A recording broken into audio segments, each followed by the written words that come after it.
Et on en vient à cette exposition à découvrir si vous êtes du côté d'Annecy, en Haute-Savoie.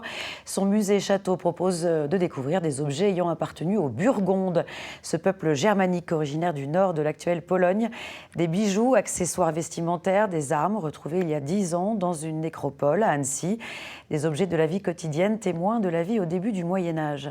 Jean-Christophe Pain avec Jean Desrousseaux. Remontons le temps de 1500 ans. Nous sommes en Gaule romaine. Annecy s'appelle alors Boutae, un bourg de la Sapodia, le pays des sapins. C'est là que débarquent les Burgondes, des barbares originaires de l'Allemagne actuelle. On ne sait pas pourquoi, mais leur royaume il s'est effondré en 436-437. Et en 443, l'Empire romain décide de leur offrir une terre à partager avec les autochtones et à protéger contre les invasions d'autres peuples barbares. Et cette terre s'appelle la Sapodia.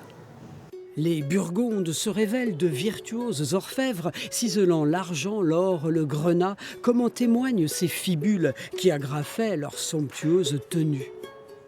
Tous ces objets proviennent de la nécropole d'Annecy. Près de 300 tombes y ont été fouillées. Les archéologues ont aussi découvert de très nombreux peignes en bois de serre.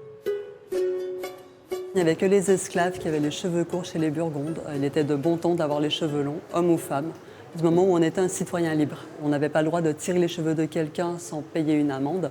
Par exemple, si on tirait les cheveux à une seule main, on avait 2 sous d'or d'amende. Et si c'était à 2 mains, c'était 4 sous d'or d'amende.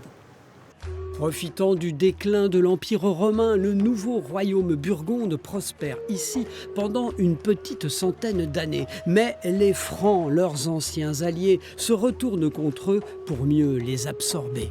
Lorsque les Francs ont conquis le territoire burgonde et l'ont intégré au royaume franc, ils se sont trouvés face à une société qui était métissée et qui associait déjà des éléments germaniques à des éléments de tradition gallo-romaine.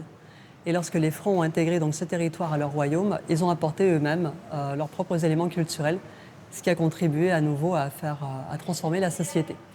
Ah, notre histoire est riche de métissages méconnus. Savez-vous que les Burgondes ont donné leur nom à la Bourgogne? Mais ça, c'est une toute autre histoire encore. Et voilà pour l'actualité dans notre région.